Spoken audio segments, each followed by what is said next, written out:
नमस्कार, मी स्वाती गोडसे. आपण पाहताय न्यूज 18 लोकमत. बुलेटिनच्या सुरुवातीला साताऱ्यामधून एक धक्कादायक बातमी आपल्यापर्यंत येतेय.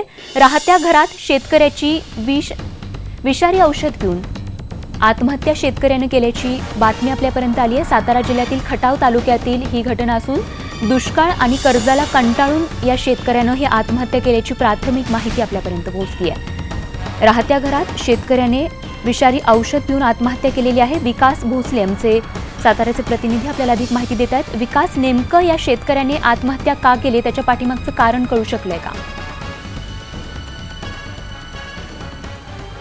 पहिल्यापासून दुष्काळी तालुका आहे आणि याच तालुक्यातील तडळे या गावच्या शेतकऱ्यांना कर्जबाजारीपणा आणि दुष्काळी काही पिकलं नसल्यामुळं आत्महत्या केल्याची घटना समोर आलेली आहे. मात्र स्वाती, अजूनही कुठलेही प्रशासनाचे अधिकारी कुठल्याकडे गांभीर्याने पाहायला तयार नाहीत.